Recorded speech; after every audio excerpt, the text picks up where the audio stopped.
Hey comic book fans, welcome to the Comic Fix. Now I'm going to be doing my comic load that I got this week. It was supposed to come out yesterday, but I ran out of time like usual. So I'm here in my car to do another edition of my comic load. This week is a lot smaller than last week because, well, I didn't miss a Wednesday. So let's jump right into it. The first one I got was Green Lantern Corps, issue number 15. I'm really excited to read this one. It's Guy Gardner, and he has been banished to Earth, and he doesn't have no power of the ring. And what does he do with the ring? Oh, that's going to be so interesting to see. The next one I got is the Ravengers. The Ravengers are finally taking the fight to the people that helped create them. So it's going to be so cool to see this battle that's going to happen in this book. Next one I got is another Rot World, Secret of the Dead, Part 2. It's the Frankenstein Agent of Shade. Now, with the what we got from Animal Man, hopefully we're going to see Frankenstein building up his army, because if you look in the cover, you see, I know that there's a glare, but you see the army of undead around him that he created. So hopefully we're going to get that whole storyline in this book. It's going to be so cool to see. And the books I actually already read, and that's Batgirl. This issue was freaking amazing. I cannot wait to do a review of it. And I'm so pissed that they fired Gail Simone and how they did it. I mean, how can you tell somebody that's been with the character for so long and her books have been getting so much better? I mean, I will admit that her first 4 issues was not all that interesting with the whole mirror guy that they had. But after that, you could definitely tell that Gail Simone had a grip on what she wanted to do with the New 52, and she started to run with it, and it started to be so great. And then they gave her the Death of the Family with the Joker, and it's just so amazing. And then to see what she added with the annual, with adding another female talent that's going to be enriching the DC universe, and that talent that she helped create is going to be a part of the Birds of Prey. I mean, she's done so much for the DC Comics, and then for her to be thrown off a book like this, it's just so sad to see. And the way that she did it just by an email makes you pissed. I mean, what I'm going to be doing is I'm going to be stop reading. I want to stop reading any book that is produced or edited by that guy that just sent her that email. Any book that's edited by that book guy.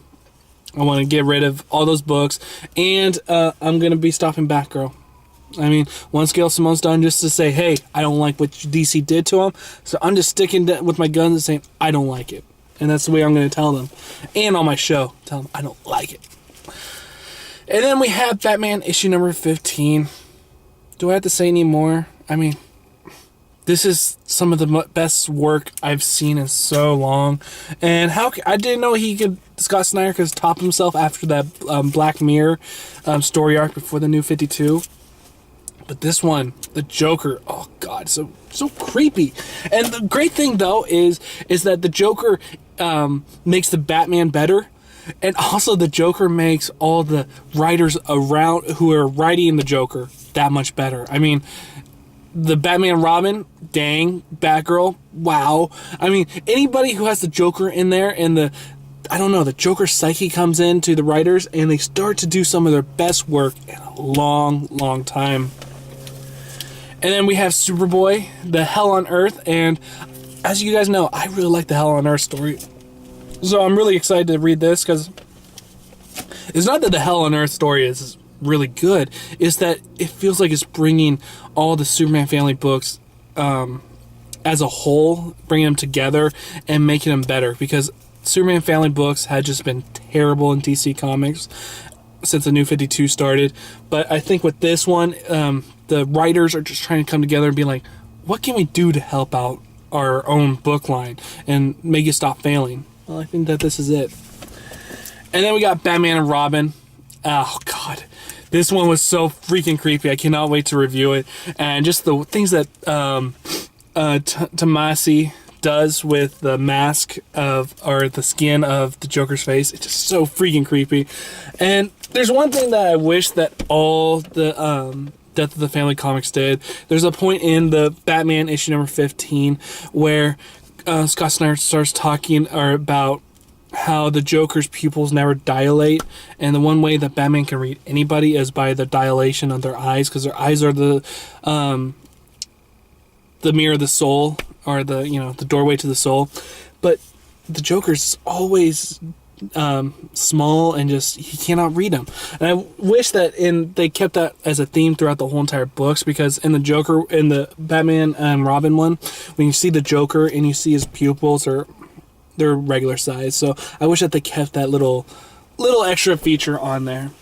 And then we got the Suicide Squad issue number 15, and another Death of the Family tie-in. But it's funny though, this one doesn't actually say Death of the Family in there. That's one thing I actually just noticed right now. There's no Death of the Family, but you see Harley Quinn and the Joker, and seeing how their relationship has changed since the Joker has been away. Because that's one of the interesting that Adam Glass has done with the character of Harley Quinn. She has been the centerfold of this series, and the evolution that's happened with Harley throughout the 15 issues has been really amazing. And to see how it's going to change when the Joker comes back, it's going to be really cool to see. And then, of course, I had to pick up All New X-Men issue number 3. I did have a review of number 2. Went to go and upload it up to YouTube, and it started uploading, and then it stopped. I was like, okay, I'll just go and upload it again. And now it just says start uploading for like 2 hours. I mean, I try everything that I can, and then I tried to erase it and, just fix it all up. And now every single time I go onto that file, it now just says it's hooked up to the internet, and we can't change up anything because it has some ties to the internet. So it just really pisses me off that I had this half an hour long video of the Marvel books that I got, and I can't show you to you guys. And I don't have the patience to go and do it again. So I'm just going to tell you, issue number 2 of All New X-Men was amazing. And number 3, you'll see. And then, of course, I picked up Batwing. I didn't pick it up last week because I had such a big load. And I picked up this week. And it has a new writer and new artist on here. And let me tell you, the new writer, he's bringing a little bit more of a freshness to the series. And the artist, I really do dig. And I hope to see him on a lot more titles or in more issues of Batwing. And then 2 more is Fantastic Four, issue number 2. We've been given this promise of them going off into into the future or the past or whatever. They're going on this grand adventure and for the past 3 issues, and including FF. Hopefully they get there in this issue. And then I already read this one, and it was really bad. I cannot wait to destroy it when I do my review, and that's Grifter. Now you may be asking, why the hell did you pick up Grifter? Well, I saw that the Suicide Squad were in there, and I was like, oh, cool, okay, yeah, I'll try this out. I really like the Suicide Squad. This was not the book the writing was just so bare bones, and then the artwork was just, the artist was doing basically just the basics, and the writer didn't have a hold of the characters, and so I cannot wait to destroy this book in my reviews. So that's all the books I got this week. It was a hefty week, and the sad thing is, though, is like no Image books that came out that I was really wanting to try out. That was the only downside. But I did get my DC books and 2 Marvel books. So I can't wait to start reviewing. I'm now probably going to be uploading my videos, except for this one, on Tuesdays and Wednesdays, because those are my days off from work, and so I have like a little chunk of time where I can actually upload them to online. And I'm sorry about the uploads this week. They've been having some problems.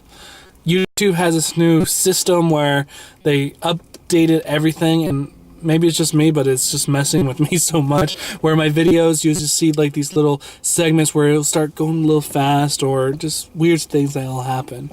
So hopefully that stops, but what are you going to do about it? There's nothing I can do about it, I'm not paying for this service, they're giving it for free, so I shouldn't be complaining. But this is Dave from the Comic Fix, and I cannot wait to start the reviews going, and they'll be uploaded on Tuesdays and Wednesdays. And I cannot wait to talk to you guys again. See you guys later.